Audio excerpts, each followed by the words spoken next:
Hello and welcome to another dark and brooding episode of Saved by the 90s. My name's Adam Patterson. With me today is a guy who never succumbs to the madness of life, Ken Bakley. Hey, Ken. If only that were true. Same. February is a time for celebrating love, but according to the 90s, it's also a time to embrace the darkness because there were quite a few dark thrillers released this month throughout the decade. This month, we'll be trying out a new format for the show, splitting the topic into 2 episodes, making it more digestible. And what better way to usher in digestible, easy-to-consume entertainment than a set of dark, disturbing films and a dark, disturbing TV series? Get ready to reach the brink of madness, because this is Saved by the 90s.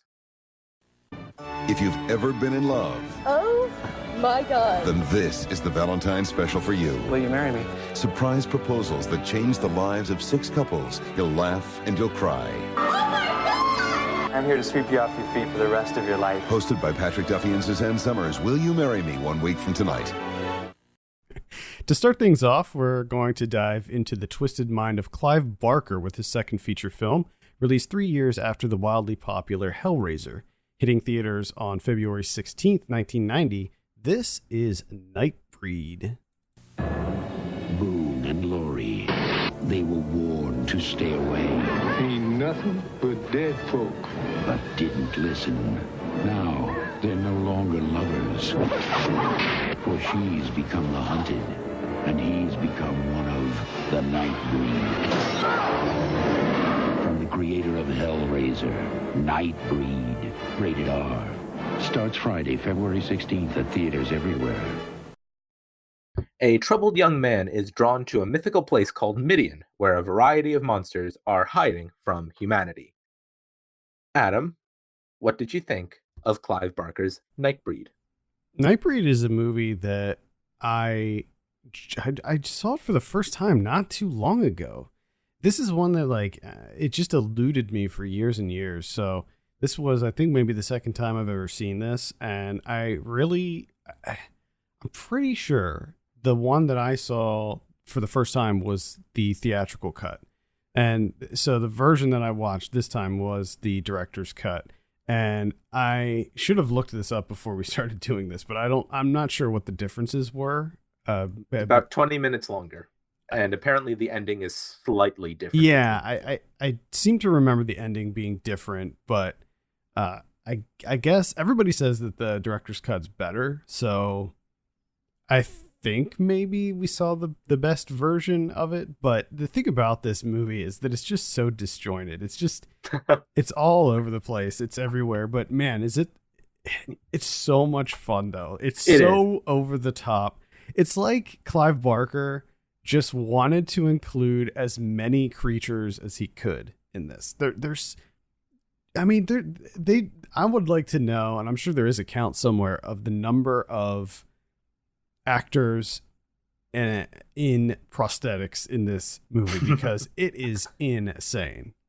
Yeah, it's always fun to just periodically watch a movie that feels like the movie they would make if they could never make a movie ever again. And this kind of feels like Clive Barker just if I wanted to make a movie and put everything I could possibly imagine into it, then you would have a movie that is centered around an entire underground civilization of various monsters in something of what does seem like an innumerable number of them. And no, the movie doesn't really make any sense. And yes, the third act feels like it lasts about 7 hours, but yeah. It's a pretty good time. Everything in the movie leads up to this giant action scene where it's pretty much just 20 minutes of explosions and people running around. It just nonstop. I didn't know it was happening. Just but nonstop. I didn't dislike it. What I want to know, so you have this whole underground civilization, Midian, and you have all these different people. And so Craig Sheffer, who plays Boone, he gets bit by one of them. Peliquin is the character's name. And he gets all shot up by the police because he's framed for murder, basically. Gets shot up by the police, and he resurrects because now he's one of these breed creatures. So what I'm wondering, because it seems like most of these people maybe were human and then got turned into the breed. Mm-hmm. How do you end up being the one that turns into the blob one? Like the one, there was like that one that was just like a blob on the ground. It looked like a person who was melted. How do you end up with that? You melt. Because when Craig Sheffer, when he turns into his like monster version, it's pretty much just Craig Sheffer. Like he has some like sexy symbols on his face, and his eyes sometimes turn red and his like brow grows a little bit, but he still pretty much looks like himself. But then there's the blob guy who like doesn't have any bones. You become that if you lose all your bones. And then there's the other woman who has the kid, and the kid who like turns into the little like dog. I don't know what that is. That little creature that was like stuck outside that Lori saved. She looked completely normal. Like she didn't. It didn't even look like she had any kind of like monster like qualities. You see her do something that's a little superhuman later, but yeah, I don't know. Which one was your favorite? Which creature was your favorite? I don't know if I had a favorite, but I really liked all of their energy, especially in relation to the fact that if they would go outside in the sunlight, they would immediately start disintegrating, which same. Yeah. But yeah. Well, it happens to the one guy who has the Boston Terrier, and that guy, by the way, looks pretty much completely normal too. I don't know if like they mentioned his tattoos. Like I don't know if that's what made him the monster because he had some tattoos. But yeah, that guy, unfortunately, he exploded. He just straight up exploded. Hey, sometimes it happens. So I think my favorite was the porcupine woman. Oh, I think, I thought the design. You gotta love porcupines, and so you gotta love somebody who is partially now a porcupine. I thought that the design of her costume was really cool, and there's a lot of great character work in this. Like the sound that the quills would make as they were like shaking, and then how she could like shoot them out and kill those crooked cops. In a lot of ways, this movie reminds me of I was gonna say Night of the Living Dead or something like that, where it feels very much like a take on prejudice and ostracizing those different than you, etc. Yeah, it definitely does feel like Barker is trying to forward a message here, but if we have to return to a criticism that keeps that from getting through, it is that the movie is just so spectacularly jumbled from a structural perspective. It's just like a cacophony of not unpleasant chaos, but it's still chaotic sometimes in ways it probably doesn't intend to be. I mean, the other thing is like, so there's this whole city of creatures, and that's like a whole thing. But then there's like a serial killer plot that's going on too. There's this masked killer, and by the way, amazing mask. I've always loved the design of the mask in with Cronenberg as Dr. Decker. I didn't realize Cronenberg was basically going to be a supporting character in this movie. Yeah. I saw him and I was like, that's David Cronenberg. And I thought, well, he can't be in too much of this movie.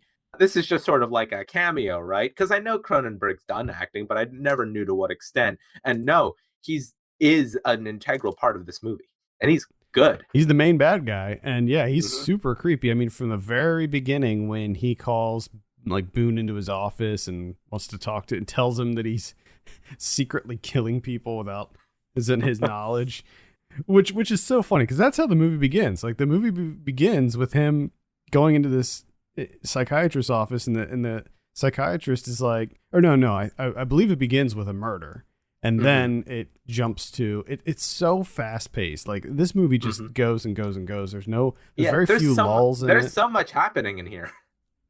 It's everything is just slightly off. I think everything about this movie's very, very messy, but at the same time insanely fun, just on a creative perspective. All of these different monsters, and I love this era because of all the prosthetic work that was being done, and it was like I feel like it was because it came out in early 1990. It was still like a carryover from the practical effects boom of the 80s. So you have like all this just amazing makeup work and just, I mean, it is like a whole town of people who have wildly different designs too. It's just the extent of that work is just really remarkable, and it plays really well. And because there's so much happening, you do get to see a lot of it. I also love that the monsters are not really the villains of the story. Like absolutely not. They come off as menacing and scary at the beginning, but then you realize that they're misunderstood. They're just misunderstood. They're just trying to live their lives. They're trying to live in Midian, which honestly, I mean, it looks like they could clean up a bit. Yeah, it's a little messy in there. There are probably better places to be than Midian, but that's where they chose to be. That's fine. And it's really the serial killer and these what are they called, like the Sons of Freedom or something like basically this militia group. If you wanted anything that sounds more like a far right militia group than the Sons of Freedom. Well, yeah, and not only that, but they have like a flamethrower guy. They have a bazooka guy. So during this big culminating scene at the end, there's all kinds of stuff going on. Oh yeah, flamethrowers and bazookas. And I love that scene when you had the bazooka guy, because there's these two like giant creatures that come out and they're just tearing everybody apart. And you're like, what are those? Like, where are they? There's like so many questions I have regarding Midian, because like most of the characters seem like they were maybe human at one point, but most of them are like intelligent. They can talk, carry a conversation. They're humanoid, but there's some of these creatures who are just like, where did you come from? Like, what? There's clearly a lot of unexplained lore in this movie to the Midian universe. I mean, I'm wondering if the novel gets into that. I would guess. I would assume so. I kind of want to go in and read the novel, because I really enjoy this universe. I feel like the movie, maybe Clive Barker wasn't the best director for this movie. I think maybe if someone else took the helm, someone with a little bit more experience. But yeah, it's still a pretty good time. Did you know that they made 2 video game adaptations of Nightbreed? Oh, did they? They did, and I decided that as like a bonus supplement to this episode, that I made a video that goes over both video games. I played through them, and working on a video right now that dives into the video games. They're very bad, just as they're very, very bad. Well, there was almost a chance to have a full extension of the Midian verse there. The movie was pretty much a bomb. It had an $11 million budget, which was pretty modest for what you see on screen. What you see in this movie, yeah. And its worldwide gross was $8.8 million. So I don't think it did so hot for Clive Barker's like directing career, since I think Lord of Illusions was the last movie he directed, which is not a terrible movie. No, we covered that on a Halloween episode like 2 years ago, maybe. Yeah, I think so. And that was on the regular podcast, I think. Which is also the subject of a much longer director's cut. I'd like to see Clive Barker work on some more stuff. I don't know if I necessarily want to see him direct. I could see him directing something. I think that might be cool. And we didn't talk about it on this podcast, but Lord of Illusions, very 90s. Oh yeah. Oh yeah.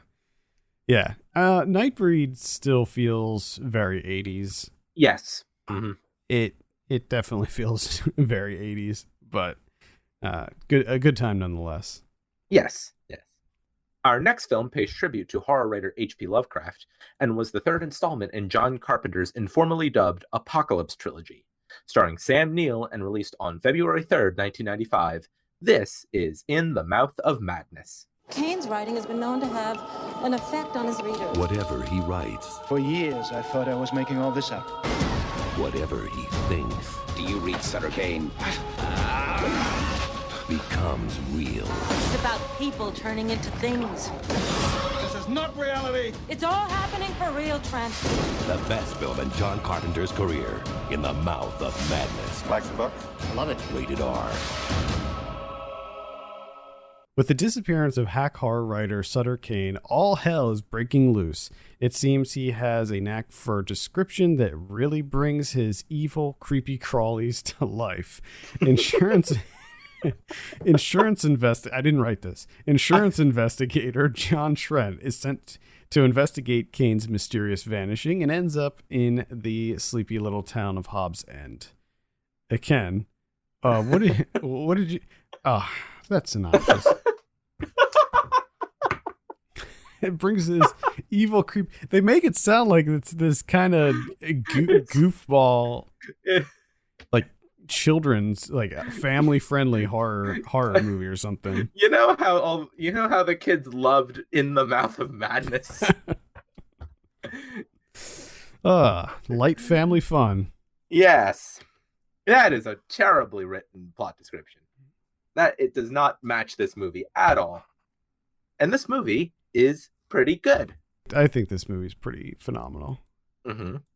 Big fan of In the Mouth of Madness. What are some of your initial thoughts? Well,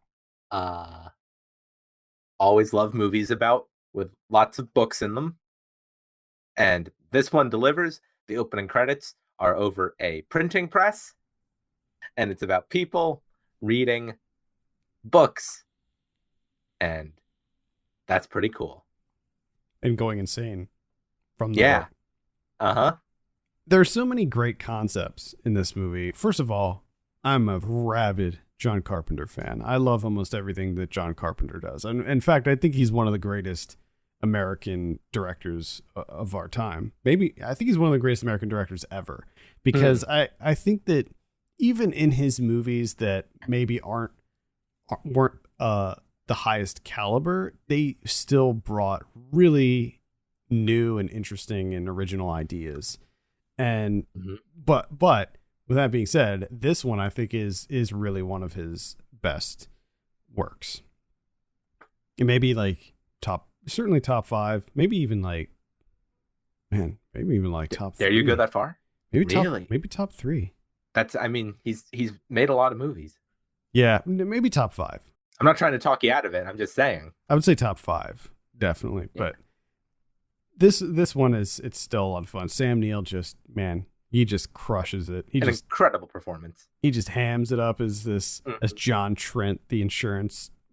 He's like a claims adjuster or something, insurance investigator, and this feels almost like a Stephen King adaptation in a lot of ways, where it takes place in this New England town, and there's a lot of kind of weird stuff going on. It's about a writer, and so it has that like kind of Stephen King quality to it, but then you also bring in the Lovecraftian horror element, like the cosmic horror element, where everybody's going crazy. You don't know, is this reality of what we're seeing? And as it slowly progresses and goes further and further off the rails, you're just like, am I in this movie? Am I in it?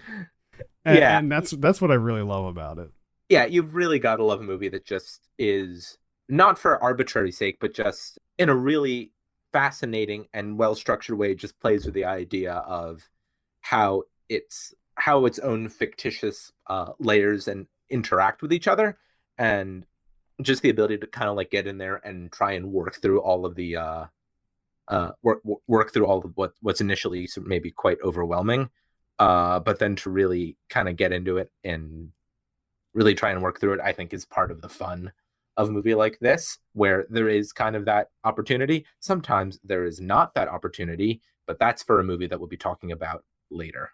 Yeah, the layers, every time a new layer gets peeled back and you're just like, whoa, like once you discover, like when you first realize, because at first, to step back, Sam Neill's character, he goes to this town to figure out where Sutter Kane is because his book publisher made an insurance claim and they're trying to track him down because he thinks it's all BS. They get to this town, they realize like everything in this town he wrote about in his various novels. And slowly you realize because at first you're like, oh, well, this town inspired him to, write these stories. But then you realize like, it might be the stories that inspired the town. Mm-hmm. And then you start to realize like, okay, maybe what he's writing is becoming reality. But then you're like, wait a minute, maybe there is no reality. Maybe everything is the story. Mm-hmm. And it actually goes further than that. I mean, towards the end, you find out like, indeed, everything is part of the book. And then you realize the movie that you're watching itself is part of the book too. When they show Sam Neill in the theater watching the movie that we're watching. And I love that. I love anytime that kind of meta stuff like that gets thrown into a movie when it's done in a clever way. I just eat that up. And I think that the way that Carpenter crafted those reveals, I think he did it in such a really cool way. I love the scene on the bus, like the scene on the bus. When everything was blue. Oh man. It's so good. The scene on the bus for president. It's just so good. Yeah, you've gotta love a movie that is just so dense and also smart about it, and then also at the same time, because this is such like a heightened horror movie, is also just completely like blunt and just like showering you in all of its in all of like the complexities of its layers and its various twists and turns. And yeah, that's just really what you got to keep coming back to here. It's just how this movie can have so much going on and yet also feels so in control of it, and you just feel you understand watching it that that this movie is under the control of someone who has just an incredible command of like the genre and the form and just what he's doing in general as a filmmaker. Absolutely. And there's a ton of Lovecraft adaptations and inspirations out there, and I feel like, although I am admittedly not like a huge Lovecraft fan, like I haven't read all of his books or short stories or anything, but when I look at the themes that Lovecraft likes to incorporate in his stories, I feel like this is probably like, even though it's not directly adapted from any of his stories, I think that it's like the closest film version of how those stories feel and the various themes that they incorporate into them. Mm-hmm. I mean, it's very clear. Like, just, I mean, even the town names and stuff are lifted from Lovecraft's works and the creatures and stuff like that, which is another great thing, is that because this is like this sort of cosmic horror story where you have, creatures coming from other realms, it basically gives Carpenter an excuse to put in whatever he wants. It can just you can do whatever. It doesn't matter. You just throw it in. So you have like all kinds of crazy wild stuff. And there's, even some of the effects work is sort of reminiscent of The Thing, with like, there's creatures that have like these crazy like flailing tendrils and stuff like that. And I pretty much loved all the effects work in this. And yeah, and you can also contrast like a movie that's just throwing everything at you, in an example of this, versus a movie that's throwing everything at you like in Nightbreed. Like, this is not to say that Nightbreed is a bad movie, but you can also see when you feel that that the movie is more secure in like having an overriding vision of how all these pieces work together towards a unified purpose, then it is just that much more effective.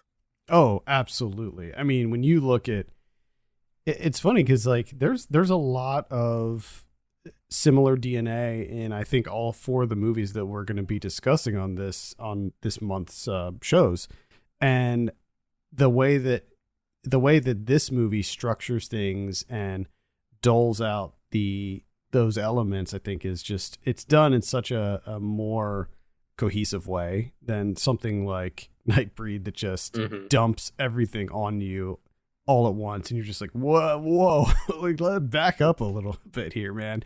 Let me process what's going on. And how in the Mouth of Madness, you're slowly going crazy. You're slowly questioning everything, as Sam Neill is experiencing this too. Like and one thing that I thought was smart was that Carpenter starts the film off with Sam Neill being in an asylum. And so where it's going to end up. And so the whole time you're just like, how does he end up here? What's going on? And then you slowly start to figure it out. And then it ends up in the asylum, and then you go beyond the asylum and it gets even more compelling. And also, he requested a single black crayon. How the hell did he do all that in his room with one black crayon? Also, follow-up question. How do you write on yourself like that with a crayon? Because it doesn't work like that. You're a fictional character and you are. That's true. That's a great point. Anything. That's a great point. Like there's so many little weird things in this movie that you're just like, what? Like the fact that he had that weird bike horn in his glove box of his car. It's like, why do you have a bike horn in your glove box? What's that? Doesn't everyone? But I also love how it's almost like that's the purpose of the bike horn was like, okay, if I'm ever driving and I have a passenger and I need to wake them up, this will be perfect. Yes. So he's like, finally, I can use that bike horn I've been keeping in my glove box. That is the most efficient way to wake someone up. I also thought it was great that for some reason, the asylum in the cells, they only had buckets for toilets. Like they didn't have toilet. I'm like, what asylum did this guy get thrown in where there's only a bucket for a toilet? One's in books. Evidently. I loved the effect towards the end where the screen was tearing and you could see the pages of the book. Mm-hmm. During that, I thought that was really cool. There's some, mid-90s CG going on. Not a lot, but there was some in there and it looked a little... Yeah. A little iffy, but... eventually it adds to the charm of it, Mm-hmm. And also very of its time, a great Carpenter score. Oh, yeah. I mean, that's the other thing. Like, 3 of the 4 movies that we're going to be talking about this month had pretty incredible soundtracks and scores. Mm-hmm. I think Nightbreed was a little... Nothing really to write home about with that one, but all the other ones, I think, had really, really great... I mean, one of them, I think, arguably had one of the greatest 90s soundtracks of the decade. So, we'll get into that. FBI profiler Frank Black. He severed her head. Has a terrifying gift. You can't stop it. He can see into the mind. What killed this man was anything but natural. Of serial killers. From the creator of The X-Files. Tell me how you know. I see what the killers see. Comes one of the most chillingly twisted series ever on television. It's my gift. It's my curse. Millennium. Weekdays on Chiller. After the runaway success of The X-Files, which you can hear us talk about on last month's episode, Fox was eager to get series creator Chris Carter to work on a new show, which carried with it much of the same DNA that made The X-Files so popular. But unfortunately, it didn't quite reach the same amount of success, though it would later be named in Rotten Tomatoes' best sci-fi shows of all time. Debuting on October 25th, 1996, and running for 67 episodes across 3 seasons, Millennium stars Lance Henriksen as an ex-FBI agent who has the ability to see inside the minds of killers. This month, we're going to be discussing the show's first 2 episodes. So, we will begin with a discussion of the pilot. Adam, first of all, do you have any history with the show Millennium? A little bit. When it first came out, I did watch it quite a bit. I can't remember if it was on the same night as the X-Files or not. I don't think so. But on the episode where we talked about the X-Files, I had said that my family was a big X-Files family. We watched it religiously. And when Millennium came out, we pretty much did the same thing with that. Although I'm not sure that we stuck with it as long as the X-Files. I know it was only on for 3 seasons, but I'm looking at the 96-97 schedule now. X-Files was Sunday and Millennium was on Friday. Okay. So it basically took the X-Files old time slot because X-Files used to be on Fridays.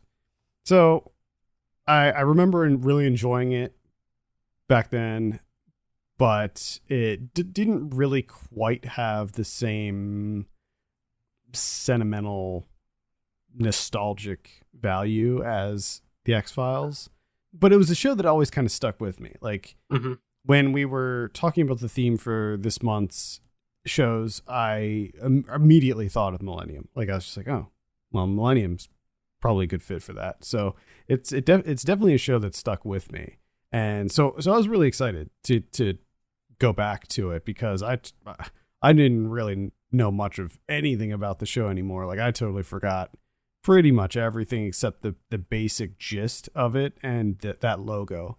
Because I always thought the logo was really good. When you see the Millennium logo, it feels so 90s to me. Like that is a 90s logo. The whole title sequence. Yeah. It's like, it's got that like industrial look. It feels very 9 Inch Nails, like David Fincher blowing in the wind. David Fincher music video quality to it. And then of course the pilot, it starts off in this like nudie booth, and you got White Zombie blaring, and you're just like, oh yeah, here we go. One thing, it's set in Seattle. Yeah, it is set in Seattle. Yep. They knew what was going on with the grunge thing. Although I mean, by this time, I feel like grunge was already on its way out. Yeah. See, I feel like Seattle was not primarily known as a very grungy place by then. It seems like it seems like the .com bubble had gotten there by that point. One thing before we move on from the titles, the thing when we start talking about the show, the thing that I don't understand is there's randomly there's these words that pop up during the titles, and the first one, it just goes what, and then. Or no, I'm sorry. Sorry, not what. It goes wait. and then it goes worry. And then it goes who cares? I noticed that. I'm like, what I want to do, and I almost did, and I don't know why I didn't now, is just take screenshots of all of them and start using them as like memes to react to things with. Like what? I don't understand at all. Like when you look at the show and the theme of the show and the content held within each episode, you're like, this should be this like I said, a 9 Inch Nails video. And it's like, it almost looks like it's some kind of, I don't know, like a commercial, like a 90s commercial for like some kind of menopause drug or something. But catch me in the Slack chat whenever anyone posts any sort of bad movie news to me reacting with some combination of wait, worry, and who cares. Oh my God. It's incredible. It's just incredible. Now, getting to the show, man, I really enjoyed the first episode. You've got to love, like one immediate similarity it does have to the X-Files is just this immediate, irreplaceable, just direct, almost like elemental sense of singular atmosphere to it. Oh yeah, that's just established from frame one. Oh yeah, I mean, I was hooked like right off the bat. I'm like, oh well, I got to see how this plays out because it's a monster of the week type show. So essentially, he's a consultant who works for this mysterious Millennium group, and he solves murders. He travels around and solves murders. And the first episode was they were trying to track down this guy who was like dismembering people and burying people alive and stealing their blood. And I'm just like, whoa, first of all, this is really intense for a network TV show. I mean, they even showed like a severed head in a bag, and it looked very real. It's a really dark, very grim show. It would seem that in terms of violence, there seems to be no conceivable upper limit to what you can show on primetime network television. No, I mean, it's funny because I remember when Hannibal was on the air, and I remember like watching, because I watched maybe the first 2 seasons of Hannibal. And I remember being absolutely shocked at what they were able to get away with on that show. But I wasn't thinking about shows like Millennium that were pretty much getting away with the same stuff, back in the 90s. Mm-hmm. But also, what's very 90s? The title Millennium. Oh, of course. Yeah. Mm-hmm. I think I just noticed that particularly because I know I'm very late to it, but just yesterday, from the day we're recording this, just yesterday, I finally watched John Mulaney and the Sack Lunch Bunch, which, by the way, masterpiece. And there's a joke there where the important point is that John Mulaney says he refers to this entire 1,000-year period as the Millennium. Oh, of course. And so I have immediate attention drawn now to the word Millennium that I did not when I watched this pilot the other day. And now I'm just locked into Millennium. Yeah, everything was Millennium back then. Everybody was it was a big deal. It was a really big deal back then. Mostly just the word. Yeah. Well, I think the only thing more Millennium than the show Millennium was the album Millennium by Will Smith. I just love that every year, every new year, someone updates the, however many years we are into the Millennium, and then they just say 18, 19, 20, etc. And then they just say, we are this many years into the Millennium. Yeah. Yep. It was a phenomenon. That's for sure. Mm-hmm. It was a pretty big deal. Deal. So I was really kind of enthralled by the show. I was surprised at how good it was. I was surprised at how well it held up. I mean, It feels very contemporary. It doesn't feel super old. Like when you see, I don't know, maybe that's not a good comparison because I haven't seen the around the same time the episodes of the X-Files. They probably hold up from that time too. I was thinking more along the lines of the pilot and the episodes that we watched. The first episode that we watched on the show felt a little dated. I think overall it held up, but yeah, this show still holds up pretty well.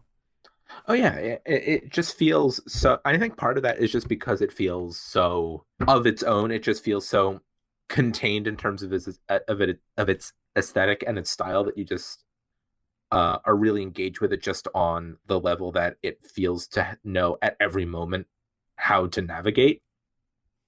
I would also say that the hook is that he has this sort of telepathic ability to see through the eyes of the killer. So when he examines a victim, he I don't know, transports his mind goes into the mind of the killer and he can see what's going on. And that's sort of the sci-fi hook of it, the supernatural hook.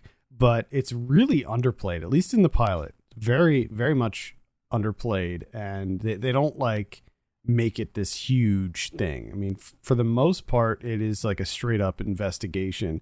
And I also I can't remember his name. It's his not his partner, but the guy he works with in the Millennium group that shows up. That dude is Sherlock Holmes. That dude is on it. He's figuring stuff out. He found that little pinprick in the one victim's thigh, and I like when investigators are very intelligent and just constantly figuring stuff out. I thought the killer was creepy and was very well developed, and I thought that they dealt with some kind of taboo subjects for the time too, about how the killer was grappling with his sexuality, and he was going to this park where I guess there is a hookup spot, and he was kidnapping men and sewing their eyes and mouths and hands together, or sewing their eyes and mouths shut and sewing their hands together and burying them alive. Crazy. It's kind of crazy. Yeah, this is a very dark show. It's our and like I said at the top, this is your introduction into our shorter, more digestible entertainment. We're talking about lots of murders. Yeah. in this very dark crime drama that aired on network television in 1996, because there's no upper limit to the amount of violence you can just show on network television. Just not to say that there should or should not be limits to network television. I'm just saying you can't do anything else on network television, but you can show anything you want in terms of violence. Also, speaking of network television and weird things about network television, this was broadcast on the Fox network on October 25th, 1996, and according to the Wikipedia article, received a very 1990s viewership figure, 17.7 million people. Wow. A 9 rating, a 27 share, 27% of the people watching television on Friday night at 9 o'clock on October 25th, 1996 were watching the pilot of Millennium. Wow. Imagine a 27 share on any scripted show now. It literally doesn't, on any show at all, honestly. Yeah, I mean, it seemed to be doing very good. I mean, I don't know, maybe they only designed it to be shorter. I don't think so, though.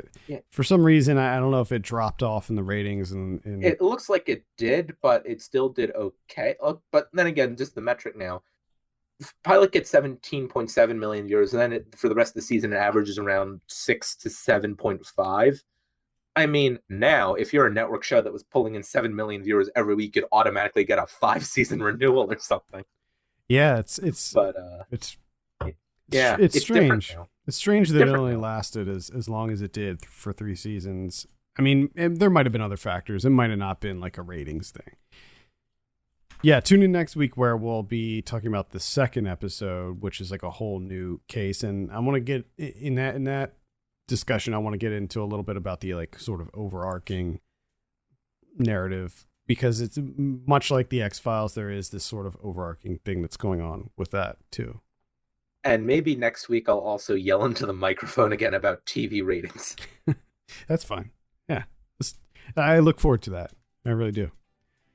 I think that'll do it for this week's episode. Tune in next time for our continued discussion of dark February thrillers. Until then, you can follow us on Twitter and Facebook at 90s Pod for all kinds of 90s fun. And if you have a moment, please consider reviewing us on your podcast platform of choice and subscribing to the show. For Ken Bakley, my name's Adam Patterson. This has been Saved by the 90s. Bye, everyone.